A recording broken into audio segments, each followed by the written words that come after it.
आप सभी को मेरा नमस्कार, स्वागत है एक बार फिर से आप लोगों का बायोट्रॉनिक ऑनलाइन क्लासेस में। आप सभी विद्यार्थियों का स्वागत है। कृपया इस वीडियो को ज़्यादा से ज़्यादा शेयर करें और सब्सक्राइब करें। धन्यवाद। चलिए आगे बढ़ते हैं। इसी के साथ हम लोग स्टार्ट करते हैं। तो हम लोग आज पढ़ने वाले हैं ह्यूमन रिप्रोडक्शन के बारे में। तो पहला हम लोग देख लेते हैं आखिर ह्यूमन रिप्रोडक्शन आखिर है किसका। तो क्लास 12 का पोर्शन है और ये एक रिविजन सीरीज है।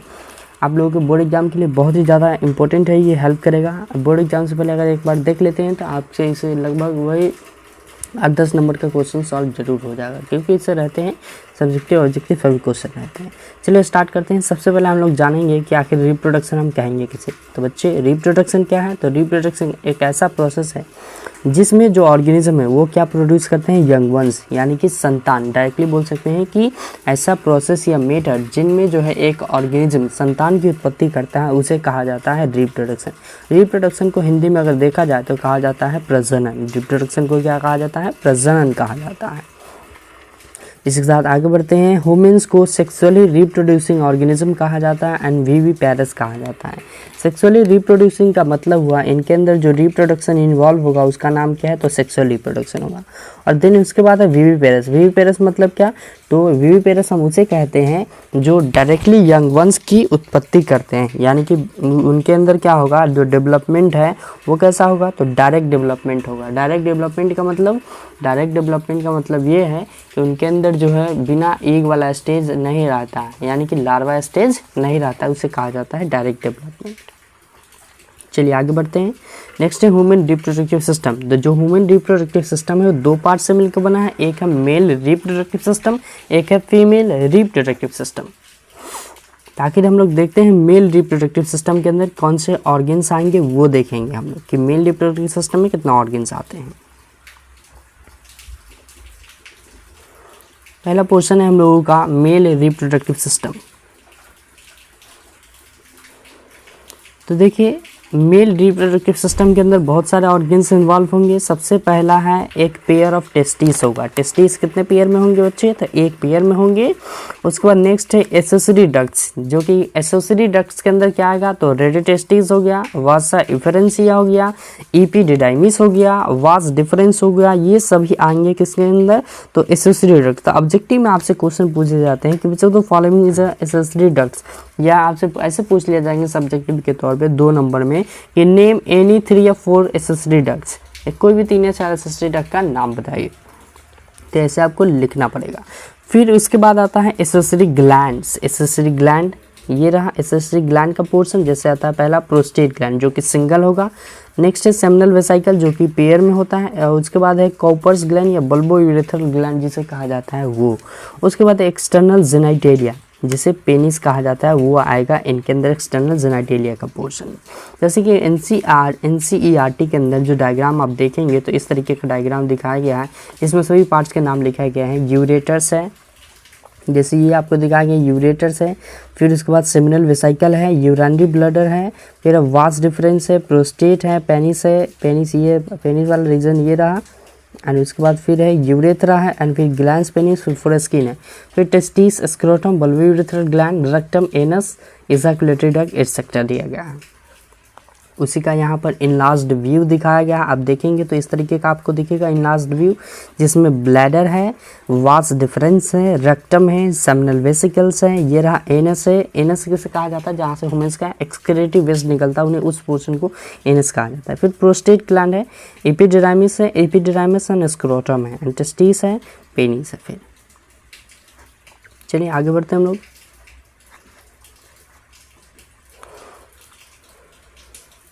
अब है मेल रिप्रोडक्टिव सिस्टम। सबसे पहले हम लोग पढ़ेंगे एक पेयर ऑफ टेस्टिस के बारे में कि पेयर ऑफ टेस्टिस आखिर है क्या, तो प्राइमरी सेक्स ऑर्गन कहा जाता है जो कि sperm and testosterone hormone produce करता है, उन्हें कहा जाता है testis.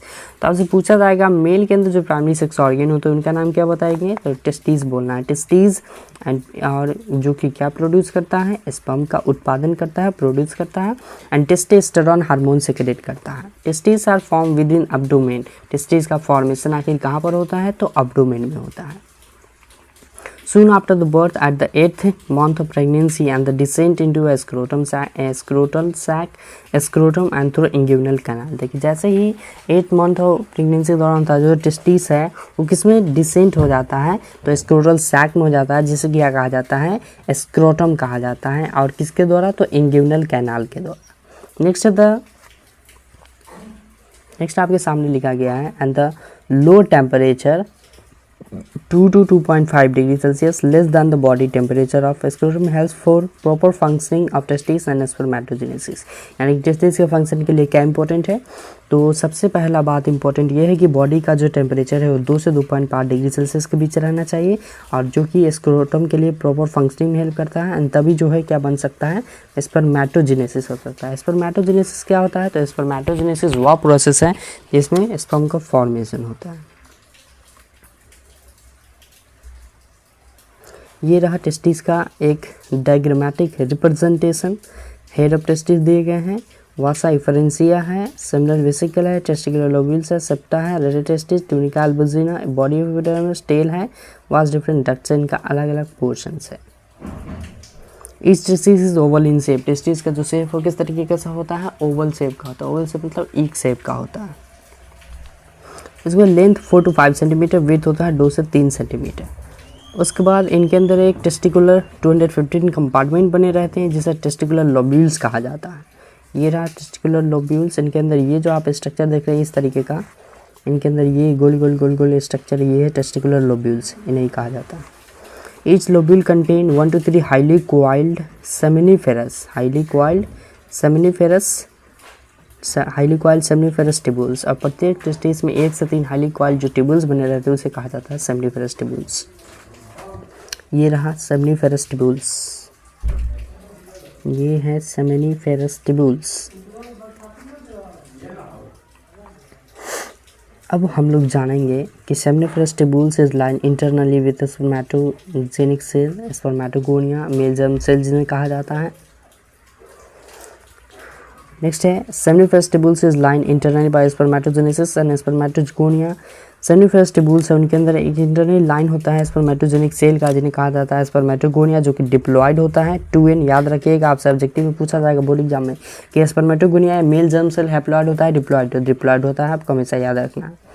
And Sertoli cell supporting cell, Sertoli cell को क्या कहा जाता है, सपोर्टिंग सेल कहा जाता है। Sertoli cell give shape and nourishment to developing spermatogonia. आखिर सटोरी सेल का फंक्शन क्या है, 2 नंबर में इसका फंक्शन पूछा जाता है कि सटोरी सेल का फंक्शन होता क्या है, तो जान लीजिए सटोरी सेल का फंक्शन होता है, ये जो है वो टेस्टिस को शेप देने में हेल्प करता है। किस शेप का होगा वो, एंड उसके नरिशमेंट यानी कि उनके अंदर जो भोजन की आवश्यकता होती है पोषण की, उनके अंदर वो नरिशमेंट प्रोवाइड करता है। फिर डेवलपिंग स्पर्मेटोगोनिया, जो भी स्पर्मेटोगोनिया यानी कि स्पर्म डेवलप होते रहते हैं उन्हें जो है ये नरिशमेंट प्रोवाइड करता है। इस तरीके के डायग्राम आप देखेंगे तो सेमिनिफेरस टिब्यूल्स का एनसीईआरटी के अंदर दिया गया है, मोस्ट इंपॉर्टेंट डायग्राम है, 2 नंबर में पूछने जाने की संभावना है। ये एक डायग्राम ये भी वो भी देख लेंगे। इसका लार्ज व्यू दिखाया गया है, यहाँ पर ल्यूमेन रहता है, कैपिलरी, स्पर्मेटोजोआ, स्पर्म को ही कहा जाता है, स्पर्मेटोगोनियम हो गया, स्पर्मेटिड हो गया, अलग अलग टाइप्स के हैं। And the region outside the seminiferous tubules interstitial space contain blood vessels, interstitial cell, leading cell, immunological component cell, competent cell, leading cell secrete testicular hormone call androgen. देखिए अच्छा पूछा जाएगा जो इंटरस्टेशियल स्पेस होता है उनके अंदर या सेमिनिफेरस टिब्यूल उनके अंदर क्या क्या कंटेन रहता है दोनों में, तो ब्लड वेसल पहला नंबर बात की, यहाँ पर देख रहे हैं आपके ब्लड वेसल्स रहते हैं, फिर इंटरस्टेशियल सेल या लीडिंग सेल्स रहते हैं, फिर नंबर 3 कौन सा है, तो इम्यूनोलॉजिकली कंपिटेंट सेल्स रहते हैं। इनके अंदर भी क्या होता है, अलग अलग टाइप के कंपिटेंट सेल बनाए जाते हैं। इस सबसे मोस्ट इम्पोर्टेंट लाइन लिख लीजिए, मोस्ट IMP लाइन कि लीडिंग सेल आखिर, ये पूछा भी जा चुका है, लीडिंग सेल आखिर क्या सेक्रेट करता है, तो एक हार्मोन का सेक्रेशन करता है जिस हार्मोन का नाम क्या है, तो एंड्रोजन। और ये हार्मोन किस में पाए जाते हैं, तो मेल में पाए जाते हैं। चलिए आगे बढ़ते हैं। इसके साथ अब दूसरा पार्ट हम लोग पढ़ेंगे accessory ducts human reproductive system का। तो पहले ही आपको हम बता दें एसेसरी डक्ट्स के अंदर 4 पार्ट आएंगे। पहला है रेडी टेस्टिस, फिर वासा डिफरेंशिया, फिर एपिडिडाइमिस, फिर वास डिफरेंस। और जो रेडी टेस्टिस है वो इरेगुलर कैविटीज़ भी कहलाता है। Vasa differentia series of fine tubules कहलाता है। एपिडिडाइमिस स्टोर स्पर्म टेम्पोरली, यानी कि जो स्पर्म है वो टेम्पोरली कहाँ पर रुकता है तो एपिडिडाइमिस में रुकता है। और एक और पोर्शन है वास डिफरेंस। सबको आपको यहाँ पर दिखाया गया है इस तरीके से। बॉडी ऑफ एपिडिडाइमस इस तरीके से होता है। फिर टेल ऑफ एपिडिडाइमस ये वाला portion, outer layer of testis ये कहलाता है। फिर इनर लेयर इन्हीं के अंदर होगा। और ये जो रीजन रहता है यहाँ से इसे कहा जाता है स्पर्मेटिक कोर। फिर इनके अंदर ये जो आप देख पा रहे हैं ब्लड वेसल्स कहा जाता है। फिर एपिडिडाइमस या सेमिफेरस ट्यूबल्स, वास डिफरेंशिया, वासा डिफरेंशिया, वास डिफरेंस, टेस्टिस। ये क्वेश्चन 2023 में अभी पूछा गया था बोर्ड एग्जाम में 5 नंबर में, स्कीमेटिक डायग्राम ऑफ टेस्टिस। अगर ये डायग्राम आप बना कर आते तो आपको 5 नंबर मिल जाता। चलिए वो सब छोड़िए आगे पढ़ते हैं। Vas deferens joins with the duct of seminal vesicle and to form a common ejaculate duct. क्या लिखा गया है कि जो वास डिफरेंस है, जो वास डिफरेंस जो है ज्वाइन करके एक डक्ट के साथ किस सेमिनल वेसिकल से किसका फॉर्मेशन करता है तो कॉमन इजैकुलेटरी डक्ट का फॉर्मेशन करता है। अब कंडक्टिंग वो स्पर्म थ्रू एसेसरी डक्ट। अब आखिर देखेंगे कि स्पर्म जो कैसे कंडक्ट होकर एसेसरी डक्ट के पास पहुंचता है वो देखने वाले हैं। ये रहा स्कीमेटिक डायग्राम किसका तो ह्यूमन रिप्रोडक्टिव सिस्टम का। सबसे पहला सेमिनिफेरस ट्यूबुल से स्टार्ट होगा, फिर नेक्स्ट रेडी टेस्टिस में जाएगा, फिर वासा डिफरेंशिया, देन एपिडिडाइमस, फिर उसके बाद वास डिफरेंस, फिर कॉमन इजैकुलेटरी डक्ट, फिर यूरेथ्रा, फिर यूरेथ्रल मीटस, और देन फाइनली यहीं पर आकर urethral meatus. Urethral meatus receive duct of prostate and Cowper's gland and passes through the penis, और फिर पेनिस के द्वारा बाहर की तरफ निकल जाता है। ऐसे बनता है मेल में ह्यूमन के अंदर स्पर्म। यूरेथ्रा रिसीव करता है एक डक्ट को जिन्हें कहा जाता है प्रोस्टेट या कॉपर्स ग्लैंड, इनका कॉमन नेम है। एंड ये पास करता है कहाँ से पेनिस के पास। प्रोस्टेट एंड कॉपर्स ग्लैंड अलग अलग ग्लैंड से।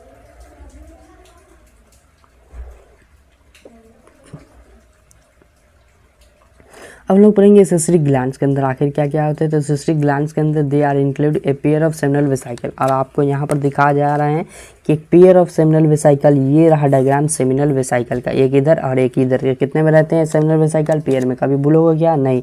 तो 2 इन नंबर रहते हैं। 2 इन नंबर कौन तो सेमिनल वेसिकल। अगर 1 पेयर याद कर लीजिए, मेल के अंदर जो ग्लैंड है सेमिनल वेसिकल वो कितने पेयर में रहते हैं 1 पेयर। 1 पेयर मीन्स 2 रहते हैं। फिर एक प्रोस्टेट ग्लैंड रहता है। प्रोस्टेट ग्लैंड जैसे कि आपको यहाँ पर दिख रहा होगा वो रहता है प्रोस्टेट ग्लैंड। फिर है ए पेयर ऑफ कॉपर्स या बल्बो यूरेथ्रल ग्लैंड, और एक पेयर ऑफ कॉपर्स या बल्बो यूरेथ्रल ग्लैंड होगा जो कि आपको यहाँ पर दिख रहा होगा इस तरीके से वो structure. And their collective secretion is called seminal plasma. और इन तीनों ग्लैंड का एक साथ टुगेदर सेक्रेशन या एक साथ कलेक्टिवली सेक्रेट करते हैं एक एंजाइम, फ्रुक्टोज, कैल्शियम और एंजाइम, इसी का सेक्रेशन क्या कहलाता है सेमिनल प्लाज्मा कहलाता है। तो 2 नंबर में भी क्वेश्चन पूछे जा चुके हैं कि व्हाट इज सेमिनल प्लाज्मा, कि सेमिनल प्लाज्मा है क्या। तो आपको लिखना है a pair of seminal vesicle, prostate gland, Cowper's gland, and इन तीनों मिलकर एक साथ कलेक्टिवली सेक्रेट करते हैं फ्रुक्टोज, कैल्शियम एंड एंजाइम, इसी को कहा जाता है सेमिनल प्लाज्मा कहा जाता है। बोर्ड एग्जाम के लिए भी बहुत ज़्यादा इंपॉर्टेंट है। अब सेमिनल प्लाज्मा प्लस स्पर्म मिलकर बनाते हैं क्या चीज़, सेमेन का फॉर्मेशन करते हैं। तो आपसे पूछा जाएगा सेमेन का फॉर्मेशन आखिर कैसे होता है, तो सेमिनल प्लाज्मा एंड स्पर्म मिलकर क्या बनाते हैं, सेमेन बनाते हैं। फंक्शन ऑफ सेमिनल प्लाज्मा क्या है, help to transporting sperm, sperm को ट्रांसपोर्ट करने में, स्थानांतरण करने में हेल्प करता है। And supply nutrient to sperm, आगे स्पर्म के पास क्या करता है, न्यूट्रिएंट यानी कि पोषक तत्व भी भेजता है। Provide alkalinity to counteract acidity of uterus, और ये भी एल्कलिनिटी यानी कि एल्कलिनिटी जो है वो प्रोवाइड करता है किसके पास, तो यूटेरस के पास। Secretion of Cowper's gland lubricate the penis, और जो सेक्रेशन है कॉपर्स ग्लैंड का वो पेनिस को लुब्रिकेट होने में बहुत ज़्यादा हेल्प करता है। सेक्रेशन है epididymis, vas deferens, seminal vesicle, prostate, help for maturation and maturation and mobility of sperm, यानी कि जो सेक्रेशन है एपिडिडाइमिस का, वास डिफरेंस का, सेमिनल वेसिकल का, प्रोस्टेट ग्लैंड का, ये किस में हेल्प करता है? स्पर्म को मैच्योर होने में। मोबिलिटी ऑफ स्पर्म यानी कि स्पर्म को मूव करने में भी हेल्प करता है। चलिए आगे देखते हैं हम लोग। ये डायग्राम आप लोग पहले देख चुके हैं। जिस कॉपुलेटरी ऑर्गन पेनिस को जो एक्सटर्नल जेनाइटेलिया है उनके बारे में हम लोग डील करने वाले हैं। Penis that is a women का जो सबसे एक्सटर्नल ऑर्गन है उसका नाम क्या है? तो बाहरी ऑर्गन का नाम है पेनिस। कौन सा होता है? बहुत ही कॉपुलेटरी कोमल ऑर्गन होता है, made up of special erectile spongy tissue से बना होता है। When spongy tissue is filled with blood, जब स्पॉन्जी टिश्यू में ब्लड से भर जाता है तब क्या होता है? द पेनिस इरेक्ट, तो पेनिस क्या होने लगता है? इरेक्ट होने लगता है। एंड इज फैसिलिटेट इंसेमिनेशन, फिर ये इंसेमिनेशन के लिए फैसिलिटेट करने लगेगा, जोर देने लगेगा। इरेक्ट का मतलब बाहर निकल जाएगा। And the cone shape tip of penis is called glans penis. जो कौन से पेनिस होता है इन्हें क्या कहा जाता है? Glans penis. जो आपको ये कोन लाइक स्ट्रक्चर इस तरीके से यहाँ पर जो दिख पा रहे हैं इन्हें कहा जाता है ग्लैंस पेनिस कहा जाता है। कवर्ड बाय परप्यूरियस फोरेस्किन, और ये कवर्ड रहता है परप्यूरियस फोरेस्किन से कवर्ड रहता है।